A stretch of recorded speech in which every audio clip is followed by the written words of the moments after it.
Двоечки, привет.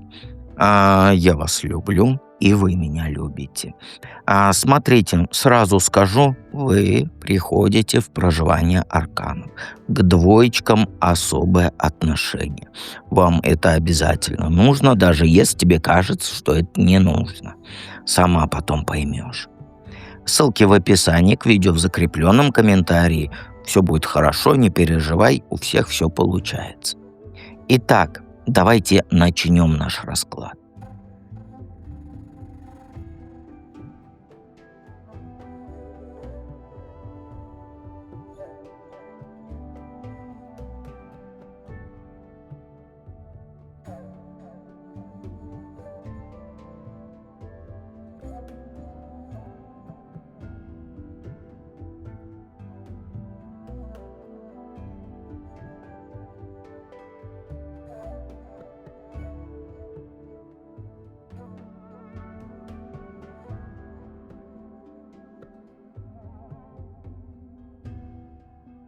Двоечки, а тут прям понятно все. Женщина-гадюка. Ну, не ты, не ты. Вот смотри. Все, я забежал вперед, извините. Первый вопрос — это какое тайное послание твой духовный наставник донести до тебя хочет, да? Духовный наставник тоже, что и ангел-хранитель. Кто как воспринимает. Смотри, тут про женщину. Вот ты сглаживаешь углы перед вот очень неприятной теткой. Вот прям женщиной ее как-то назвать не камильфо для меня, да, вот потому что карт все вижу, да, неприятная тетка. Ты оправдываешься, углы сглаживаешь, а она на тебя криво смотрит и при этом лезет в твою жизнь глубже, чем имеет право на это. Это или родственница, или начальница, или хозяйка квартиры. То есть женщина, которая немножко постарше тебя и при деньгах. И вот суть одна. Она привыкла, что ты все выдержишь. Что ты удобная, что ты спокойная, что можно на тебя надавить и получить то, что ей надо. И ты вот, извини меня за выражение, жопой чуешь вот это напряжение рядом с ней. Но ты каждый раз делаешь вид, что ничего не происходит, и все, давай поулыбаемся, пошутим и проглотим все ее уколы.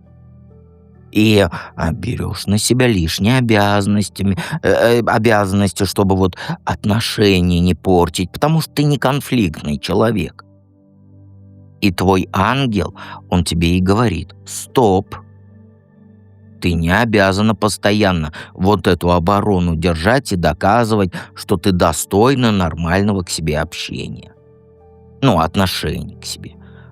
Ты уже столько раз отодвигала себя ради того, чтобы с ней был мир, что она просто привыкла брать. Тут нет диалога, нет никакого диалога. Тут есть игра в одни ворота. Она использует твои слабые места. Это деньги, чувство долга, желание быть хорошей и манипулирует твоим страхом скандалов. И вот послание, оно в том, что ты имеешь полное право защищать свои границы. Это звучит, это звучит как аксиома, да? Но ты этим не пользуешься. Ты вообще вот, как сказать, у тебя границы твои личные прям полностью расфигачены. Понимаешь? Вот не нужно орать, не нужно мстить. Нет, спокойно перестать быть для нее вот этим бесплатным ресурсом. Нужно перестать соглашаться там на лишнюю работу, перестать выслушивать ее жалобы по 100 часов. Перестать в долг ей давать, перестать пускать ее в свой дом, если она в твой дом хожа, да? И в свои планы ее не погружай глубже, чем тебе комфортно. Тебе вот сейчас важно увидеть один простой факт. Ты ценная, Это я тебе говорю, ты ценная. Если ты в это не веришь, по ремнем по жопе получишь. У тебя и так много на плечах, и лишняя вот эта женская зависть, контроль и мелкая подлость, но они тебе точно не нужны сейчас. И вот ангел-хранитель, он говорит тебе очень по делу. Перестань терпеть мелкие вот эти уколы, потому что из них давно сложилась уже какая-то системная история. Она не издевается уже над тобой, а она уже играет с тобой, потому что ей скучно, потому что не даю. Извините, я зажегся. Просто вот когда двоечки, я за вас очень сильно переживаю и включаюсь в твою жизнь. Если ее не докомпотили, ей скучно. Понимаешь? И она лезет к тебе, лезет, лезет. Это плохая люди. Ну ты меня поняла. Ты же не маленькая, чтобы бояться этой взрослой тетеньки. Ты имеешь сказать право, право имеешь сказать «нет», не объяснять ей причин, почему нет. Поэтому я и говорю, двоечкам нужно в проживание, во что бы то ни стало. Я тебя научу в императоре трындюлей всем давать. Бесит аж не ты, а та тетка, потому что у меня в голове вот эта картинка, я вижу, как она тебя колет, колет, вот как будто, вот знаешь, вот у нее в руках иголка, и она тебя вот так вот хоп-хоп, хоп-хоп постоянно колет, сучка. Блин, я извиняюсь, я надеюсь, я не забуду это вырезать. Но она вообще, а чё она меня зажигает? Она охренела совсем. От какой скрытой опасности или иллюзии ангел-хранитель стремится тебя уберечь? Ну, знаешь, тут история про вспышку. Я объясню, вот смотри. Тебе, как сказать, тебя хочет остановить вот от одного, как сказать, горячего шага. У тебя раздражение накопилось, у тебя обида накопилась, у тебя усталость, у тебя внутри уже все кипит, и рука тянется вот вывалить кому-то в лицо длинным текстом или там голосовым вот наезд. И объект тут тоже очень понятный. Женщина, которая привыкла разговаривать сверху. Это другая женщина, это не та. И вот, как сказать, она режет словом. И ты уже вот не один раз уже после ее общения с ней вот выжата как лимон.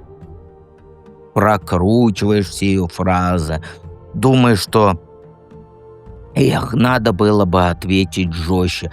Я так разговариваю, потому что у меня внутри кипит. У меня кипит реально. Тебя обложили вот эти две сучки, извини меня за выражение. Я это вырежу, и ты услышишь только пик. Но меня бесят они. Тебя обложили какие-то плохие тетеньки, да, и вот с одной ты боишься спорить, а с другой вот-вот этот, как его сказать, нахлынет вот этот цунами. И сейчас у тебя идея зреет поставить ее на место, вот эту вторую, которая холодная. Там встретиться, разбор устроить, чтобы она поняла, с кем имеет дело. И вот ангел-хранитель тебя от этого и оттаскивает. Опасность не в самой женщине. Опасность в том, что ты войдешь в этот разговор на эмоциях, а она зайдет с холодной головой. И ты вот этой одной вспышкой можешь дать ей инструмент против тебя, понимаешь? Например, там лишнее скажешь, да, в сердцах, там в переписке и так далее, она скриншот сохранит. Или сорвешься при других людях, а потом ты будешь выглядеть в глазах этих людей неадекватной, а она это выставит все так, как будто ты сама все испортила. Понимаешь, в чем фишка?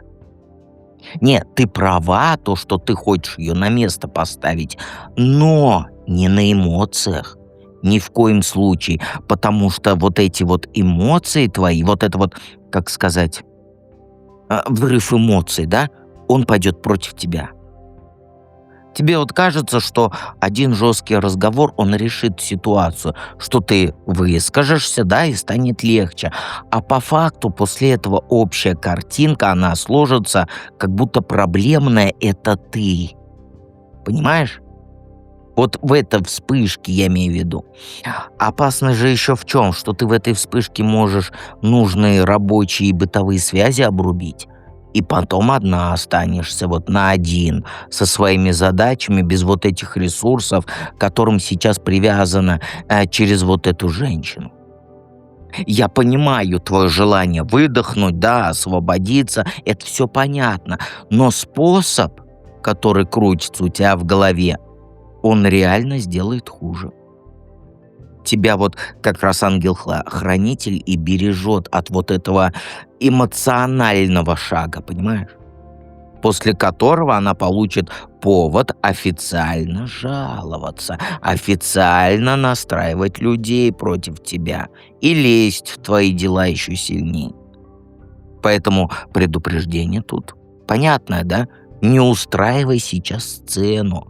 Не пиши длинных обвинительных текстов, не высказывай при свидетелях все, что ты накопила вот этими годами. Потому что вот этими своими эмоциями ты отдашь ей слишком много рычагов, понимаешь? Рычагов давления на тебя, я имею в виду. Какой шаг просит ангел-хранитель сделать, чтобы твоя жизнь кардинально изменилась к лучшему? Знаешь, перестань делать вид, что ты не видишь проблему. И прими свое решение, вот не сверяясь с чужими реакциями. Но это не про эмоциональный шаг, ни в коем случае, тут нет противоречия. Вот сейчас ты живешь, вот как объяснить, вот в режиме внутренней паузы. Все понимаешь, ты все чувствуешь, но ты вид делаешь, что вот еще не время. Тянешь, отодвигаешь, бытовыми делами себя заглушаешь. Понимаешь, ангел, он просит тебя одну вещь — выбрать сторону. Не в голове, а в реальности. Вот, например, я тебе объясню, смотри, если эта история вот с той женщиной, которая первая, да, она, шаг может быть вообще простым и жестким. Перейти в другой отдел, да, сменить работодателя, переоформить договор и так далее. То есть выйти из ее поля влияния так, чтобы она больше не имела над тобой рычагов. Это про первую. Не через скандал, не через перепалку, а через свое действие. По личной жизни и по второй женщины — это убери человека из повседневности своей.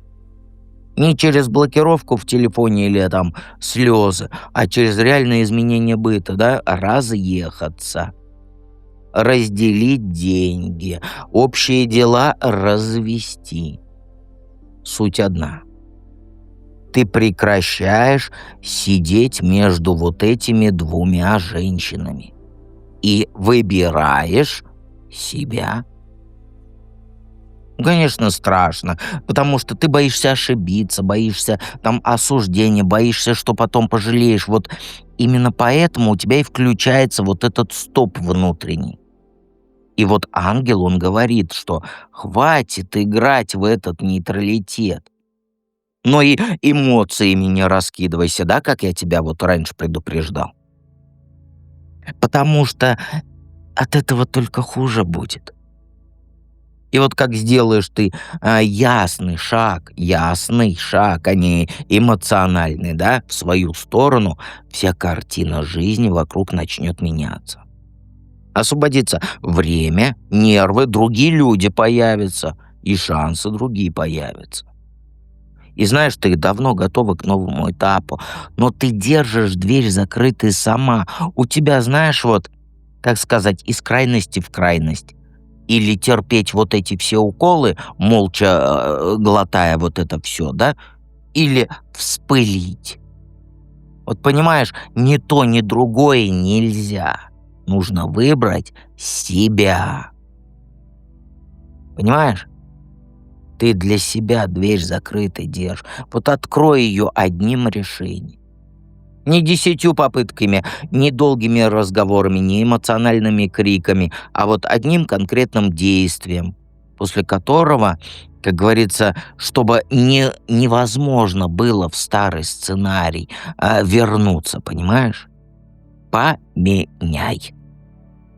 Если это родственница, блок и нахрен. Вон у меня картошка не копана на улице 10 декабря. Картошку копать надо? Надо. Так что посылай всех ко мне на картошку. Мы ж с тобой одна сатана практически. Поэтому всех берешь и шлешь. У деда картошка не копана.